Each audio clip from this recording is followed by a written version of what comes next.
Your paycheck is designed to keep you poor, and you're helping it. Every month, money comes in. Every month, it disappears.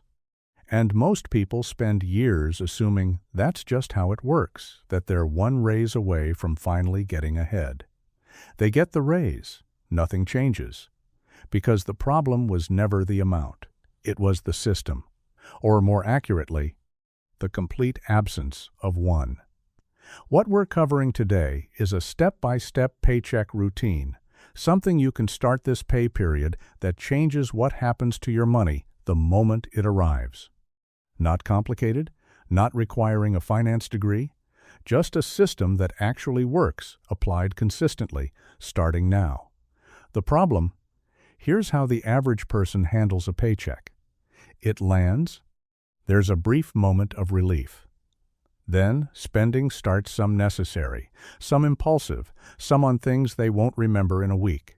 By the time they think about saving anything, the account is already back to where it started. So they tell themselves they'll do better next month. Next month is an excuse with a calendar. This isn't a willpower problem. It's not an income problem. It's a sequencing problem.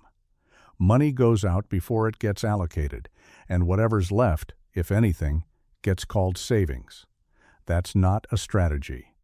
That's hoping for leftovers and calling it a plan. The people building real wealth aren't smarter.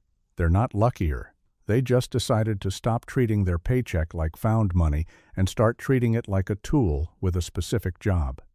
That decision and the system that follows it is the entire difference. The core idea, pay yourself first.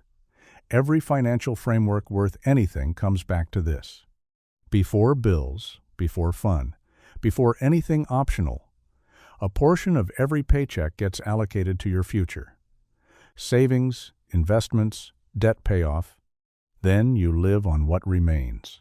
Most people do the opposite. They pay everything else first and try to save whatever's left. There's never anything left. There's always something that comes up, something that felt urgent, something that seemed reasonable in the moment. And so the saving keeps getting pushed to next month, which doesn't exist. A person earning $50,000 a year with a real system will retire more comfortably than someone earning $100,000 with no system. That's not motivational language. That's arithmetic. The math doesn't care about your income. It cares about what percentage you keep and how long you keep it working. Step 1. Know your necessity percentage. Before you can allocate anything, you need to know what you're actually working with. That means getting honest, genuinely honest about what counts as a necessity. Rent or mortgage, basic food, essential transportation, utilities, healthcare. That's the list. Not subscriptions, not dining out, not the recurring charges you stopped noticing 3 years ago. Here's the benchmark. True necessities should not exceed 60% of your take-home pay. If they do, you have two options: reduce the expenses or increase the income. Both are valid. But ignoring the number and hoping it fixes itself is not an option. If your needs eat more than 60% of what you bring home, you're already living above your means, and no amount of budgeting tricks will fix what is fundamentally a structural problem. Pull up your last 3 months of bank statements. Add up what you actually spent on genuine necessities.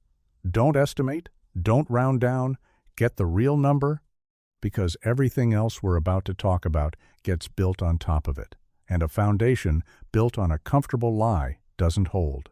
Step 2. Stay current on debt payments. Every debt payment needs to be current before anything else moves forward. This isn't about aggressively eliminating debt yet, that comes later. Right now, it's about protecting your credit score, which is the number that quietly controls what you pay for almost everything in your financial life. Your credit score affects your mortgage rate, your car loan, your ability to rent an apartment. A bad score doesn't just feel bad, it costs you real money every year for years. Miss one payment and you pay for it for years. That's not an opinion. That's how the system is built. If you're currently behind on anything, That's the first problem to solve before emergency funds, before investing, before any of the more exciting steps. Get current. Stay current. Build everything else on top of that. Step 3. Build your emergency fund. The emergency fund is the step most people skip because it feels unglamorous. There's no growth story, no investment upside, no exciting number to watch climb. It just sits there. That's the point. The target is 3 to 6 months of essential expenses, liquid, accessible, and boring. Not in the market where a bad month could wipe 30% of it out, right when you need it most. Not locked in an account with penalties for early withdrawal. In a high-yield savings account, insured, available within a day. Let me show you what this actually looks like. If your monthly essentials are $2,500, you need between $7,500 and $15,000 in this account. Not immediately, but systematically, over time, until it's there. $15,000 sounds like a lot. It's not. Being one unexpected expense away from debt for the next 10 years, that's a lot. There's also something that happens psychologically when this fund is fully built that's hard to describe until you've experienced it. You stop making fear-based decisions. You stop taking jobs or staying in situations purely out of financial desperation. You negotiate differently. You think longer term. The money gives you options. And options change how you carry yourself through every other area of your financial life. Step 4. Invest for your future self. This is where the real wealth building starts, and where most people are already years behind without realizing the cost of that delay. Not investing early isn't just a missed opportunity. It's one of the most expensive financial mistakes a person can make, and most people make it. Start with your employer's retirement match, if one exists.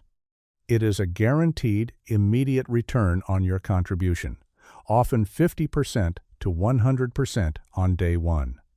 No investment product on the market offers that. If you're not capturing the full match, you are leaving free money behind every single month. That sentence should feel uncomfortable, because it is. Beyond the match, work toward 10% of gross income going toward retirement. If that's not possible right now, start at whatever percentage is and increase it by 1% every time your income increases. The number matters less than the consistency and the timeline. Here's what the delay actually costs. Someone who starts at 25, investing $300 a month at an average 8% return, has around $1 million by 65. Someone who starts at 35, same amount, same return, has around $400,000. Same income, same effort, just time.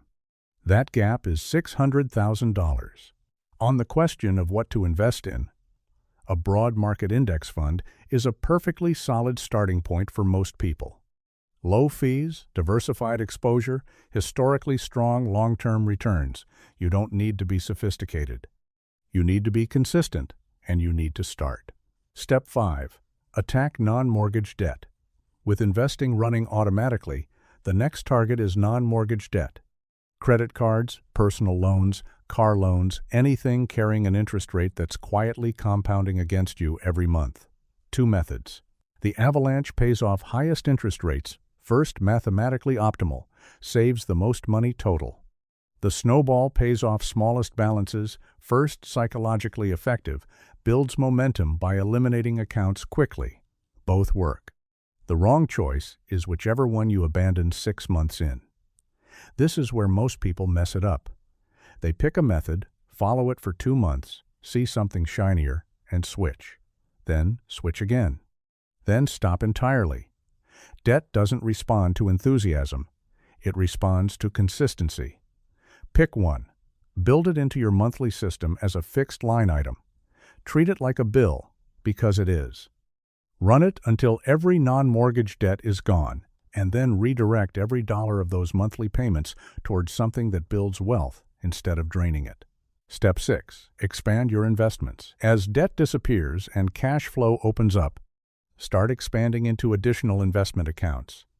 A Roth retirement account is one of the most underutilized tools available to individual investors. You contribute after-tax dollars now, and everything it grows into every dollar of gains, every decade of compounding, comes back to you in retirement completely tax-free. The government doesn't touch it. That's a significant structural advantage that most people either don't know about or never get around to using. For taxable brokerage accounts, the time horizon rule is simple. Hold for more than a year and pay long-term capital gains rates, which are substantially lower than ordinary income tax rates. Hold for less and pay full income tax on every gain. Patient investors don't just do better philosophically, they do better mathematically, every single year, in ways that compound over time, just like the investments themselves. Step 7. Automate everything. Here's the step that determines whether everything else actually happens or just sounds good in theory. If your financial plan depends on motivation every month, it's already broken. Motivation is not a system, it's a feeling, and feelings are unreliable. Automation removes the decision entirely. When your paycheck lands, transfers happen automatically to savings, to investments, to debt payments before you ever have a chance to spend that money on something else. The right behavior becomes the default. There's no moment of choice, no willpower required, no "I'll do it tomorrow." It's already done. Set it up so that the day after your paycheck arrives, every allocation in your plan executes on its own. What remains in your checking account is yours to spend freely, without guilt, because everything that needed to happen already did. That's not restriction, that's freedom with structure. And then this part matters. Schedule a review every few months. When your income increases, update the contribution amounts. When a debt gets paid off, redirect that payment somewhere productive, instead of letting it disappear back into spending. The system should evolve as your life changes. Set it and maintain it, not set it and forget it. Close everything covered in this video works. None of it is new. None of it is complicated. It's just a system applied consistently, over time, by someone who decided to stop waiting for a better moment that was never going to arrive on its own. Ignore this, and nothing changes. Same paycheck, same stress, same life. A year from now, you'll be in the same place, wondering why. Follow it. Actually follow it, not just watch it. And feel motivated for a day, and in 12 months, you are not the same person financially. In 5 years, the gap between where you are and where you would have been is the kind of number that's hard to look at without some regret for not starting sooner. Start now, not next month. Now, if this was useful, hit the like button. It genuinely helps this reach people who need it. And subscribe if you want more content like this, because there's a lot more coming that's worth your time.